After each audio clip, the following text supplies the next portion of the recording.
Hello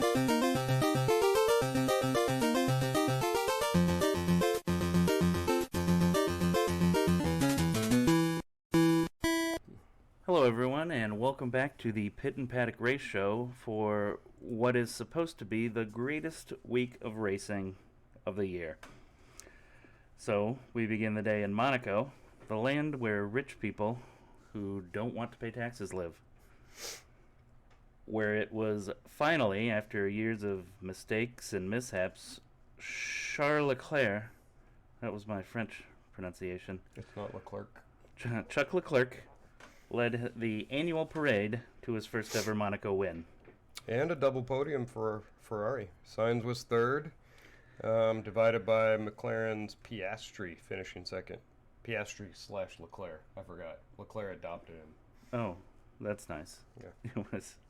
Well, the start was disastrous for the American Haas team when on lap one, the steward's friend Kevin Magnussen torpedoed a tiny gap between Perez and a guardrail, taking out Perez and the other Haas and bringing out the red flag for everyone. What did Mag's teammate say? It was so unnecessary. First he said, "Damn it," like Millier. Damn it. That was so unnecessary. Hulkenberg. I think Kevin was just auditioning for a spot on the NASCAR team next year. Well, maybe not on the Haas NASCAR team next year. Oh, yeah, that's right. There is no Haas NASCAR team next year. On the same lap, Alpine's Ocon tried a similar move on his teammate Gasly and took himself out of the race. The Alpine principal promised a day of reckoning for Ocon, but I'm not sure what that means in French. It's translated a little weird. I think that means you're not going to get Nutella next week. No. I just realized that the only drivers who attempted to pass are getting screamed at by their teams for causing massive accidents.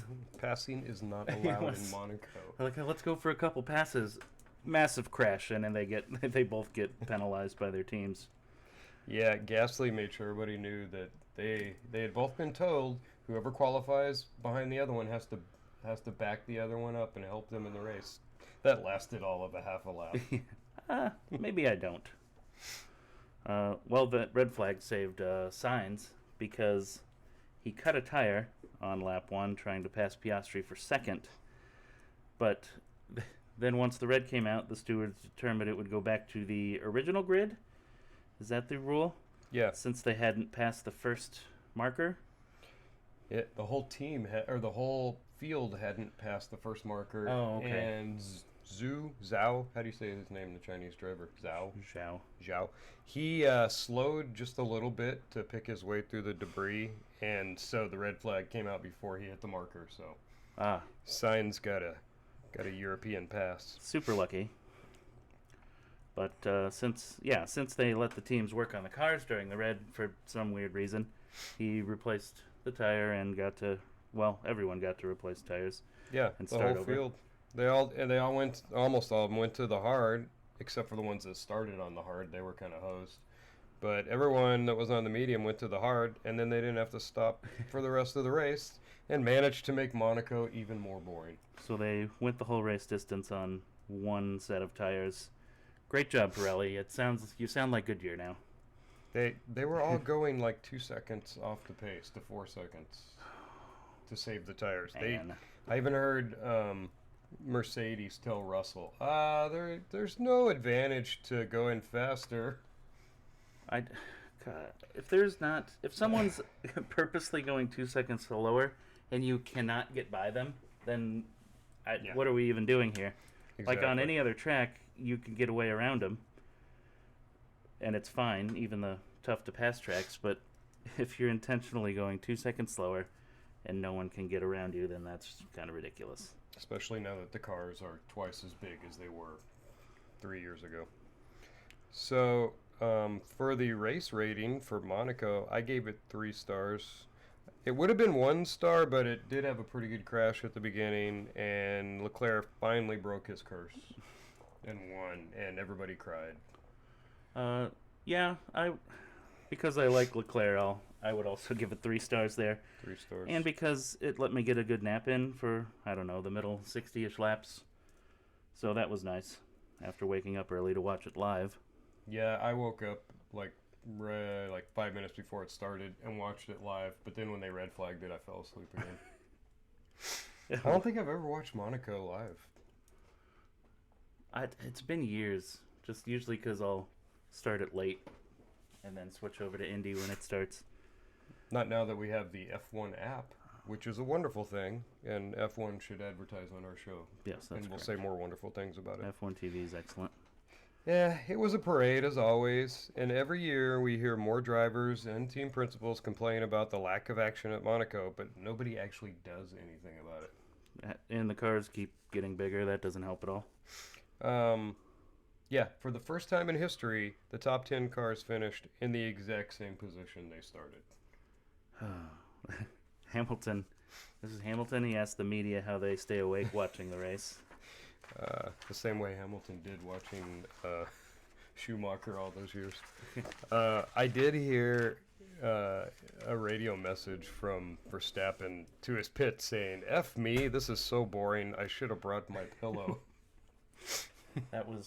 I did see that quote. That was pretty hilarious. Especially when you don't have to go to the limit. You're like running 2 seconds off pace, so it's not a challenge for the teams or the drivers. Yeah, so all the worry about we're going to take the stickers off the walls, nobody even got close enough to the walls, except Lance Stroll. Qualifying. After qualifying, the Haas cars were penalized for a rear wing infraction, which, ruined the race and started off their weekend terribly. They had to move, 19th and 20th they started? Yeah, they had qualified like 12 and 14 or 16 or something, but yeah, they had to go to the back. It came out that they measured the wing opening in the wrong place. I don't know what went wrong there. Haas claimed that it was just really cold outside. Max had his worst start of the year at 6th, and he finished at 6th. Oh. Christian Horner claimed that the Red Bull doesn't do so well on the bumpy curb jumping tracks, which is now a type of racetrack, apparently Christian Horner's decided. Didn't Leclerc say the same thing at the last Italian race? Leclerc's like, that course rewards curb jumping, and our car doesn't do good at curb jumping unless it's Monaco. And you're leading. Yeah. The next race is Canada, which is supposed to be a bumpy curb jumping track. Maybe we'll get a better race. I like Canada. Something interesting always happens there, I feel like. Do you remember the 2 Canadian guys that wore the rice paddy hats with Honda painted all over them for Takuma? Like Takuma's little fan club in the Canadian Grand Prix. Probably going to be a safety car. Feels like there's always a safety car there. Oh, yeah. On the Stroll watch, Lance's teammate Alonso built a big gap in behind Stroll so that Stroll could pit, come back out, and attack the Alpine of Gasly. And it worked. He pitted, and then he came back out and hit the wall and had to pit again. So it was all for naught. Yeah, it sounds like me racing Monaco in a video game. Except turn 4 is about as far as I make it before hitting a wall. Yeah, I just turn the damage off when I play Monaco. You know what? I eventually do that. I'm not good enough. Yeah, at first you're like, oh, I can do it. I'll just practice a few laps. And then you're like, damage off. Watching qualifying, I'm wondering why F1 does not use the alternate start-finish line like IndyCar and NASCAR. They set an alternate start-finish line probably like before you turn into the pits. Yeah. So you'll start your time there, and when you finish your time, boom, right into the pits. You don't have to drive slow all over the track and block people. You're right off course. Why don't they do that? I can't think of a good reason. That would make a lot of sense for Monaco because there's always a problem getting a clean lap. In qualifying, everyone's always complaining about someone impeding or being in their way. There you go. No more impeding. We can just all get our fast laps. Schumacher turning his car sideways after he puts in the fastest lap. Driving in through some dirt, kicking it up on the track. Yeah. Or Perez. Didn't Perez do that and really pissed off Vettel? Oh, yeah, he did. Verstappen for like 2 years. Because he just happened to crash after he set the fastest lap, and Max didn't get his fast lap in. Did Leclerc do that last year? Set a fast lap and then crash his car? And ended with the fastest time? That might have been 2 years. Oh. No, 2 years ago. 3 years ago, he smacked the wall on his fastest lap. Mm. And when they went to bring his car out for the race the next day, because they're in Parc Ferme, you're not allowed to touch the car after qualifying. They went to take it out and went, oh crap, the rear axle's broken. That's right. And then the year after that, it rained and Ferrari screwed up the call and cost him the race. Ferrari would never. Ferrari never messes up calls. Because Monaco's such a boring race, we developed 5 solutions for improving it. Number 5, you move the race to a different part of the city. Number 4, extend the track over the marina and then make it wide enough so you can get passing. That's a good plan. Number 3, put a bumper guard around each of the cars and announce that no penalties will be called for the day. Number 2, take it to Indianapolis and run on the Indy Oval. That's the most likely one, I think. Maybe that one should have been one. Number 1, though, just knock down some of the old stupid buildings and make it wider. None of those buildings are really that important anyways. Yeah, they're not like they're great examples of architecture. Most of them are like 60s, early modernism, ugly. Skip that. My takeaway was Logan Sargent finally out-qualifying Sergio Perez. But he was 17th and Perez was 18th, so that was rough. And then Sargent got passed by a Sauber. I believe that was the only actual pass of the race. I know. Sargent getting passed by a Sauber. And I saw that and went like, no, bud. See, I don't think you're going to make it. Sauber were the last 2 cars. Well, before Haas got penalized and became the last 2 cars. Yeah. Is he going to last the whole year, Sargent? I don't think so. If he got like 2 or 3 points races in, maybe, but I don't think he will. Didn't he have some promise? Didn't he win F2 or do really well or something? And yeah, he won quite a few races in F2. I don't know if he won the champ, but he won at least 5 or 6 races. Huh. Interesting. You know what? It's not like De Vries where he crashed 3 or 4 cars before Monaco. No, he did get a crash in, but then they also stole his car from him when his teammate crashed. I wonder why. So next up, when is that? June 9th, we've got the Canadian Grand Prix. Is that a week off? We got a week off. Is it on... No, it's not Belle Isle. It's the Jacques Villeneuve. Yes, on Notre Dame? Is that what the island's called? I think so. Is the whole track named after Villeneuve or just a turn? The circuit. The circuit. He gets the whole circuit? Villeneuve. He doesn't get just a turn named after him? No. Because he's Canadian, so he gets a whole circuit. He's one of the few Canadians that have actually done something, so he gets a circuit. Oh, who is the other Canadian? His son? Benedict Arnold? No. Jacques Villeneuve? No. Jim Carrey? No. Celine Dion, I think, was the other one. Oh, Deadpool. Deadpool. The only other Canadian that's done something. He's actually funny. Are you want to see the Deadpool Wolverine movie? That looks funny. Yeah, probably. It's like I can't take my children to that one. I think that one's an R, a hard R. Yeah, I think there's just a lot of F-bombs in it. I think Wolverine tells him to go F himself more than once. How are they going to play up Wolverine, who doesn't age, but obviously the actor is older? How's that going to work? Some sort of multiverse, some shenanigans to explain away any problems. That's my guess.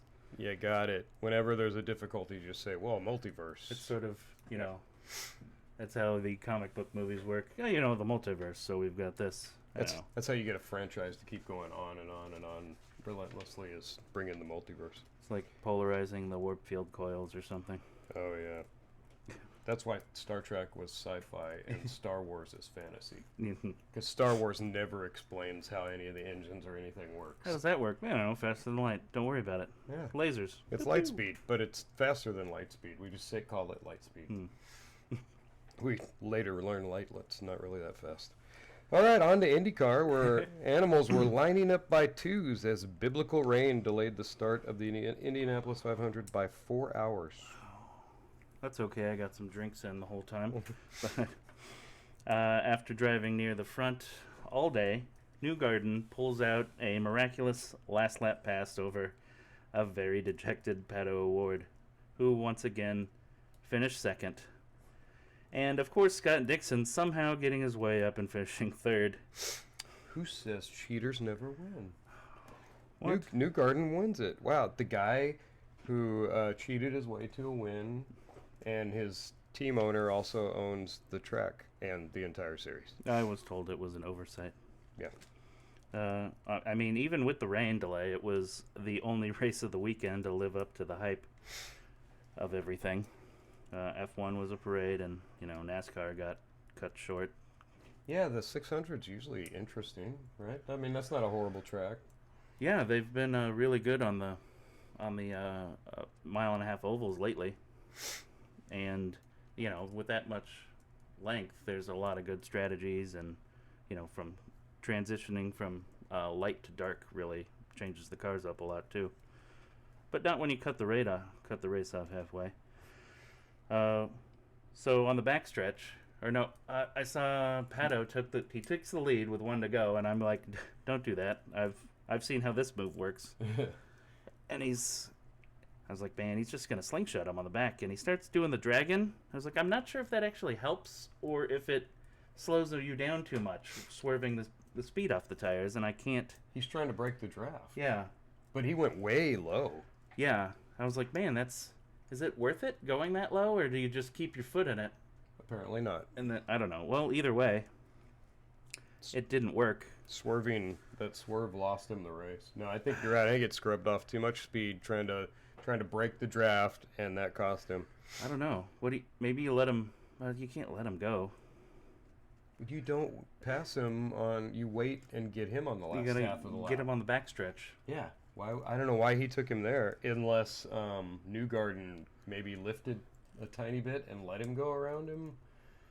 That's a tough thing to do, leading the Indy 500. Yeah. Plus, you take the risk if there's a caution, which on the last lap is likely. Then all of a sudden your strategy doesn't work. Yeah. But I don't know. Pato was pretty dejected. Is there another race where the second place driver is the saddest person at the track? No. Second place is the first loser. If you ain't first, you're last.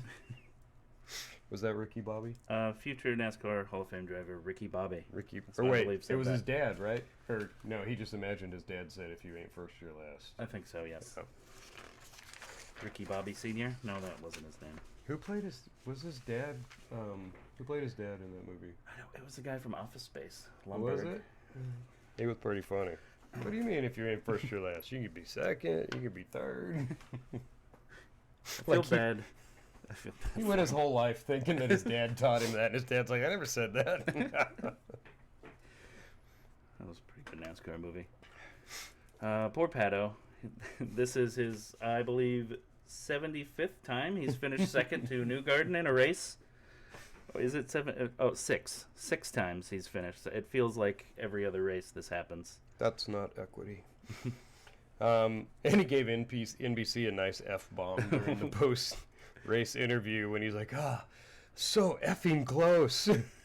I don't know if that got broadcast on NBC or if that was just Peacock. I saw it on NBC because I guess they didn't have the delay ready to go. It got out there. Oh, nice. So, oops. Oops. It was Lee Diffie. We're so sorry. Nah, it's fine. I don't know. But he's from Mexico. Maybe he can just say he didn't know it was a bad word. I don't speak English, though. I really thought Rossi might be on for a second Indy win. He was about 5 laps to go, but then it turns out he's short on fuel, and he had to lift for the last 3 laps just to make it to the end. Oh, McLaren engineers don't do math good. How do you make that mistake? Like, you've got 16 people, math nerds with spreadsheets telling you what to do, and you run short of fuel when you're leading the Indy 500. They got to catch that early in the in the pit. Like, all right, so for the first 10 laps, go ahead and save fuel so we can make it the last 3. Yeah. NASCAR driver Kyle Larson was a disappointing 18th after starting 5th. Oh, penalized for speeding in pit lane cost him at least a top 5, maybe a win. I don't know. Yeah, I thought he'd be in the top 5. You know what? I wasn't sure. Why did he stay through the 4-hour rain delay and miss the start of the Coke 600? Because NASCAR's his real job. This was just like a side quest, right? Yeah, it's the Indy 500. I would stay. Yeah. And plus with NASCAR, you've got he's won a race, so he's in the playoffs, pending all the waiver business, which will probably be fine. Yeah, like you won a race, you can get in the playoffs. I think all he did was drop from first to third in the points. He was in first? Yeah. Huh. So after Indy, Larson flew to North Carolina where he was met with more rain and didn't get to race after all. All of that for nothing. He could have just stayed in Indianapolis and I don't know. Hung out with Scott Dixon. They could have drinks over. Yeah, I effed up my Indy 500 too, speeding in the pit lane. Who else? Did Montoya do that? There's been like a guy every year does it who's in contention for the win. Have you seen any of the video from before they had a pit lane speed limit? Oh man, they are hauling. The pit crew guys are out there, and it's like that pit lane is so narrow. Yeah, I mean they're like flying through there as fast as they can go. But I'm surprised they made that rule change without somebody getting killed. Usually you have to have tragedy before rules get changed. Oh, yeah. And plus I've seen video of a lot of cars spinning down into the pit lane coming off turn 4. But, yeah, when did they change that? It was after the 80s, because I think I saw Michael Andretti, like, crash trying to come into the pit lane in a I don't know. We'll have to look that up, and you can see some really great pre-speed limit footage. Bring it back. They have helmets on now, right? So they should be fine. And fire suits. I would say IndyCar racing on super speedways puts on the best racing out of anything. So, of course, IndyCar only has one on the schedule, and then we're straight off to a street course after picking up a bunch of new fans from a great race. They don't have any other 2.5 mile tracks? How about, is Texas 2.5? Texas is 1.5. Yeah, and it is. It's a good speedway track. How about the one in Illinois, the 500 coming up? It's like, I don't know what it used to be. It's like Weather World Tech something now. They had, where did they go? Pocono? Yeah. The Pocono one. Pocono's a 2.5? 2.5 mile, the triangle. Yeah. I like the triangle. And then, what were the other ones? Michigan and California. Oh, California's gone. I saw one of the last races of California when Danica Patrick was still racing. That would have been a cool one to see Indy there. It was. The interesting thing was, when they're in pit lane before they get in their cars, all the reporters and journalists are around Danica's car, and then all the other guys are sitting back there like there's nobody talking to them. Poor Danica. Yep. Well, how about NASCAR races at Indianapolis? So IndyCar should go race at Daytona and do that super speedway. I am all for that, and I look forward to seeing him go 260 miles an hour around the flat out. They should do it, but make them have the road course wing package. Yeah, if they're too afraid to go that fast, they could just do the different wing. Imagine the draft there with that. Jeez. Did they ever race at Daytona? I don't think so. I saw a clip of them testing the road course once. Oh, the road course? I want to see them on the super speedway. Yeah. Indy also had way too many orange and blue cars that I could not make them out watching them on TV. It took until I saw the ticker to see who was in what position. Yeah, I couldn't tell the McLarens from whatever it is that Dixon and Rahal sponsors are. Like, who's leading? Oh, the orange and blue car. Who's in second? Oh, I don't know. Everyone's orange and blue. It's orange and blue. Why? Indy cars aren't great for being able to tell the car apart. Like, that's one thing Formula One's kind of got down. Everybody's a different color. Yeah. An Indy car switches the colors around like every other race, it seems like, too, so you can't get used to it. But you remember when they had the number on the side of the car, like the electronic number that told you what position they were in? Yeah, that was very handy. Yeah, they got rid of that. Sports cars do it. Why can't IndyCar fix that? Well, they did it for a while. I don't know why it went away. I don't know. That was dumb. You know, I thought for sure that Ray Hall was going to revert to Graham the Unlucky on the first lap crash that took out 3 cars, and somehow he managed to get through it and finish the race. When I saw that crash, I went, well, Ray Hall was 100% in that crash. Yeah, I'm certain Graham got crashed in that one. But he avoided it just to drive around at the back all day. Yeah, just like Kamala Harris in the 2020 primary. One of my favorite little-known stats was Superstar driver Stingray Robb led the 3rd most laps in the race. Sting what? Wait. Oh, is he the Pray.com guy? Pray.com. Did he have Pray.com? I think it was something else in Indy. Was it? Because you can't read the sponsor on those cars on a super speedway. No. Unless you catch him in the pits. I guess he prayed enough to get some laps led, but not enough to win. All you got to do is pit too late and run your race, and then you can lead some laps. The old Kyle Larson. I'm going to lead some laps here. Shout out to Hunter Ray in the Satan Plus car. It had 6666 on the side. But then St. Dixon sent him spinning and he on a ride through the grass. Oh, you shouldn't put the mark of the beast on your car when you're racing that close to the Bible Belt. What was that sponsor anyway? I think it was a ranch. But I don't know why it's the 6666 ranch. Let's just call it the 666 plus ranch. Because that was like one of the only things I could see on TV. It was like, is that 666 on his car? What is this? Something else they need to do is bring back the Freedom 100 to Carb Day. That was always an awesome race. Do you remember watching that? No, I don't. It's the lower series. They would run like 50 laps on the speedway, but the engines it was a drafting race pretty much. So like half the time the finishes would be 3 or 4 wide because the cars are all at the same speed. Like the IRL. Yes, that's pretty much what it was. I think they had a 4 wide finish like within inches of each other, so everyone loved that race. Then they canceled it for some reason. Oh, that's too bad. I'm getting kind of tired of rain everywhere, especially at the Brickyard. They could build like a retractable, like partial dome over the racing surface. I was looking for the US 500 at Michigan while I was waiting. Maybe that started. Yeah, they should have called that race the Bay of Pigs 500. What year was that? Was it 95 and 6 when they did it? It was like the year. Yeah, it was right after the split. Yeah, they did it. So it would have been 96. Like a year or two. Yeah, 96 or 97. They all crashed. I don't know. Yeah. Similar outcome to the Bay of Pigs, so. Yeah, exactly. So that went well. There were 11 retirements in this year's Indy 500. That's almost as many as the first IRL Indy 500 in 96. The one that nobody can remember who any of the racers were except Arie Luyendyk. But it was Buddy Lazier in that race. I remember Maybe. Buddy Lazier a lot. The only good thing to come out of the IRL was Tony Stewart, and then he left and went to NASCAR. Yeah. Who else did? I don't think anyone stuck around. Yeah, it was just, cars were slow. And Sam Hornish did okay, but also went to NASCAR. He did horrible in NASCAR, didn't he? Or did he win one year?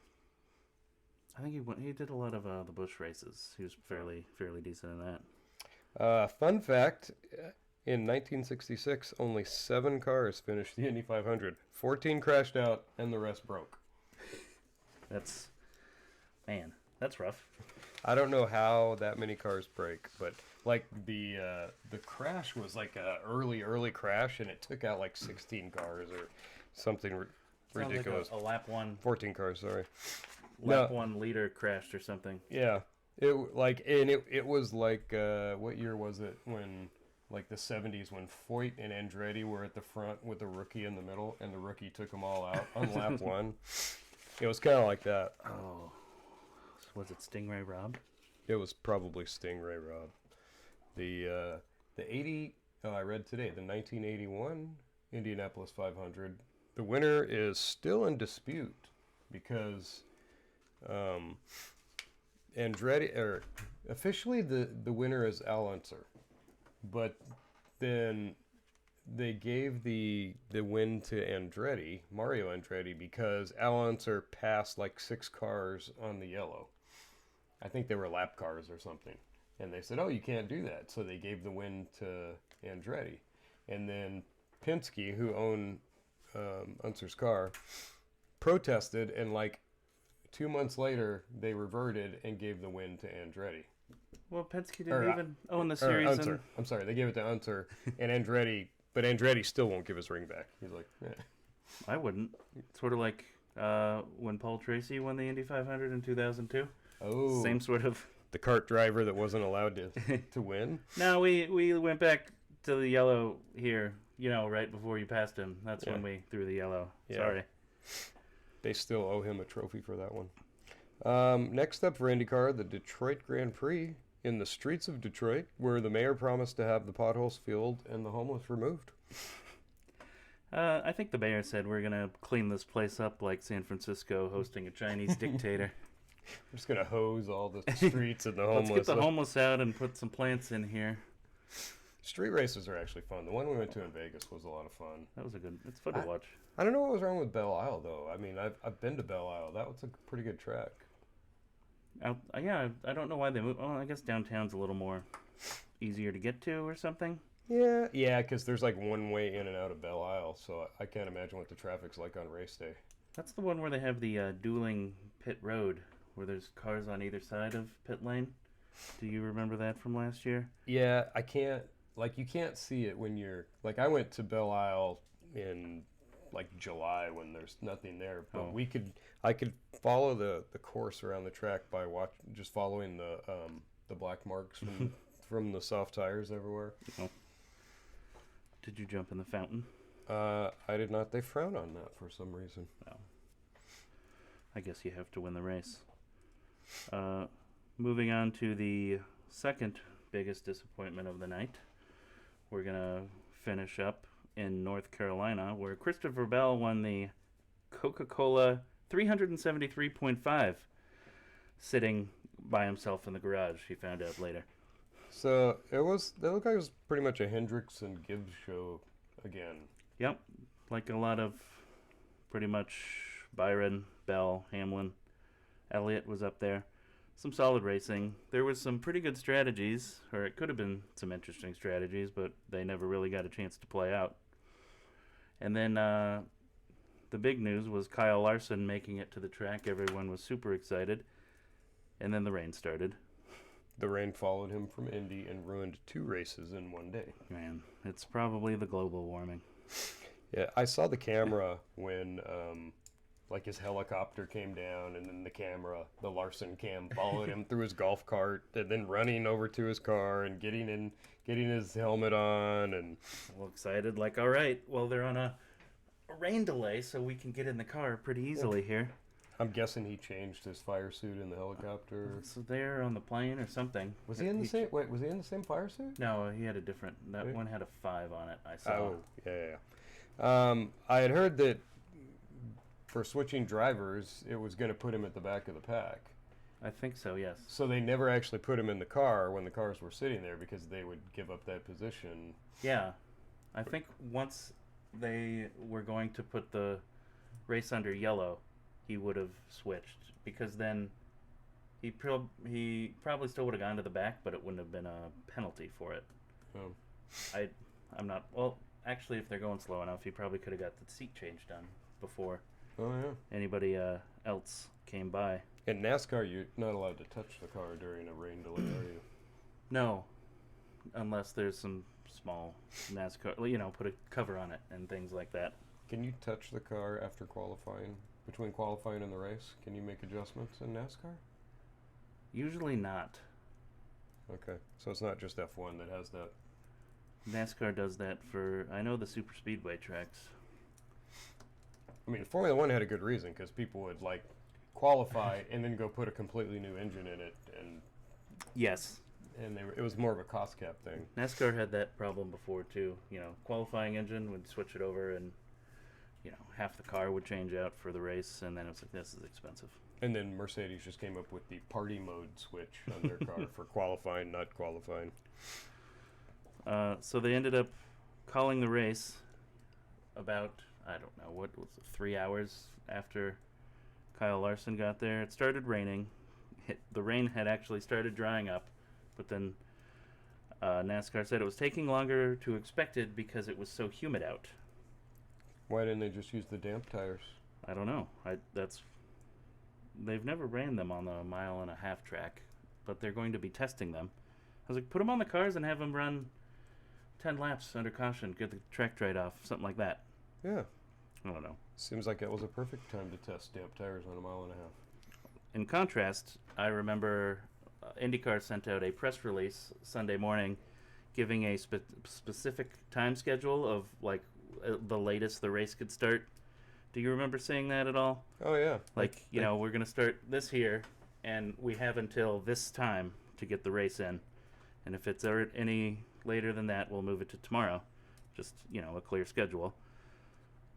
I mean, and NASCAR just was kind of like, we're going to hang out and dry this off. Let's just tell the fans to hang out. And then suddenly, 2 hours later, they're going to call it because I don't know why. If it's a crown jewel race, you got to treat it like a crown jewel race, even if it runs late. Oh, it's going to run till 2. Well, I don't know. It was 10 p.m. when they called it, and I was still awake, and I would have watched it. Or they could finish it the next day. Monday's a holiday, and all the teams live nearby. Teams live there. People are off work. Yeah. I don't know. Fox had told them that the race was over in the booth before Christopher Bell even knew anything about it. So I'm guessing that Fox made the call to end the race. Oh. And it seems like Fox has done nothing but bad decisions when covering NASCAR recently. Their bad decisions worked out good for Tucker Carlson. Yeah. He's got his own channel now. A lot better than that. Shout out to Nuthead Guy on the podium, the mascot. He was literally had a nut for a head. Lug nut head guy? Yeah, I'm like, you know what? Racing needs more track mascots.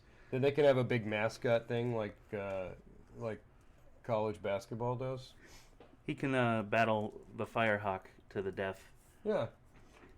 Formula One doesn't have a mascot. What would he be? He'd probably be like, the I'm just a Bill guy, but he'd be a really big fat roll of regulations. Probably. I don't know. They're too boring to come up with a cool mascot. On the Gilligan watch, Gilligan finished 17th for another average performance. And I thought he was good at fortuitous cautions and taking advantage of them. I mean, he's led races by pitting at the right time. He even had a good USA flag paint job on the car. It didn't help.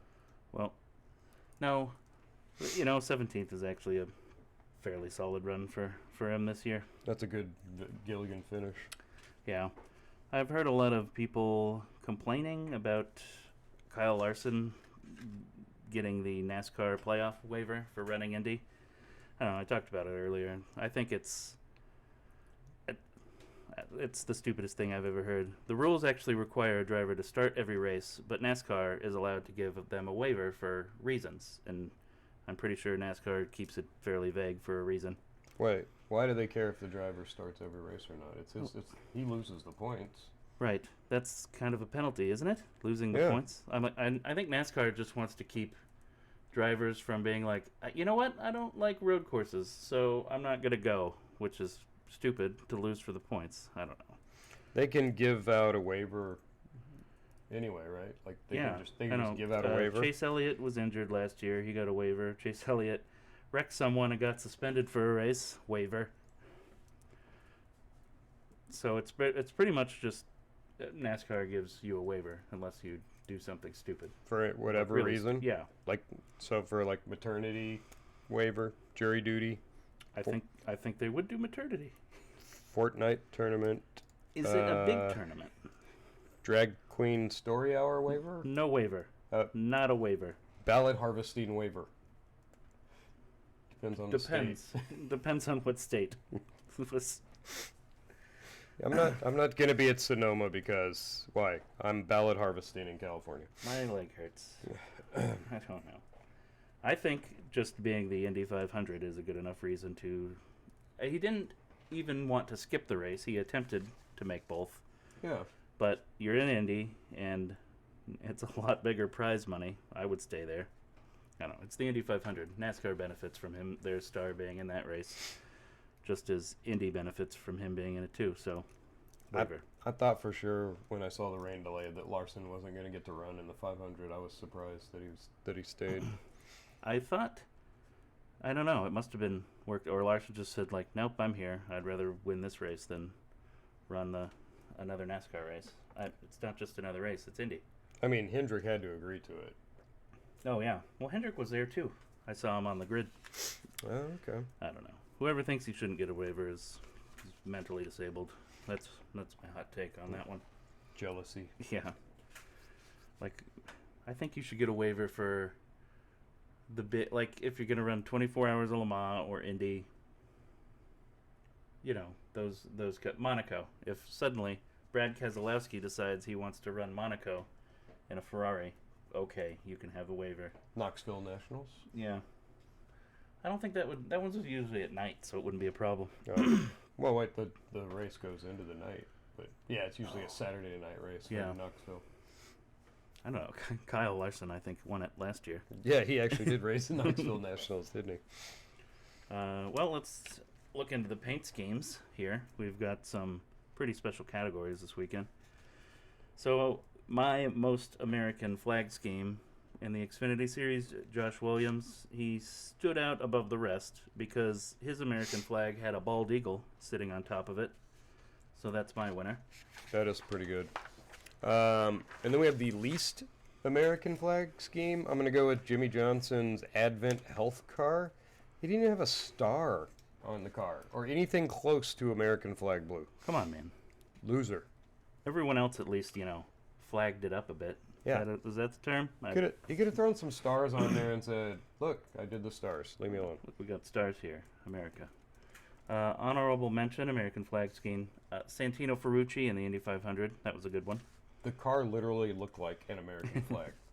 I don't think I've ever seen a better American flag car than Ferrucci. That was a bit. The most confusing paint scheme was the number 31 Hemrick Circle, whatever, car. It just said circle, and then it had a bunch of random stickers all over it. I tried to zoom in to see what they were, and I couldn't tell. I don't know. Just a bunch of different colors. It looks like some alleyways I've seen in Seattle. It's a bunch of stickers all over the place. But overall best scheme, for me, it was number 10 Gregson with the Winchester Made in the USA car. That looked pretty cool. That was a good one. Which also made me realize, if his name's Gregson, there was someone in Northern Europe named Greg.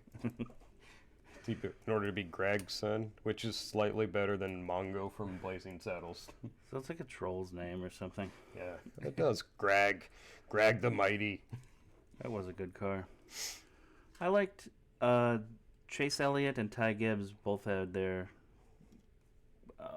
Ty had a black car, like his normal black monster car, but it was like a black stealth camo instead of the regular flat black. And Chase Elliott had the same sort of stealthy black-looking camo with his Napa car. I kind of like it. I don't know why you need a stealth pattern if your car is black, or if you're in the military. Like, I think black would be good enough at night.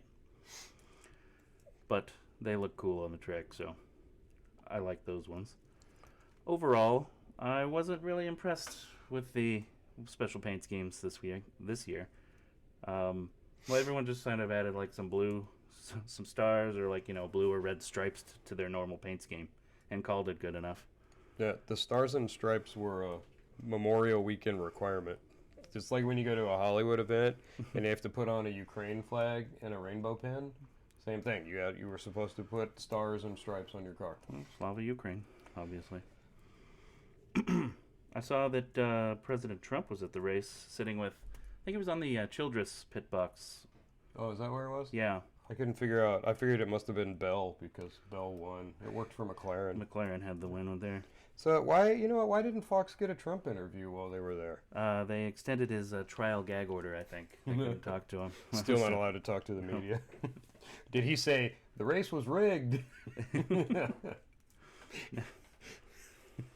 Well, at 3 a.m., NASCAR did decide a massive shift in the race win went to Christopher Bell over Ty Gibbs, so he might have some things to say about that.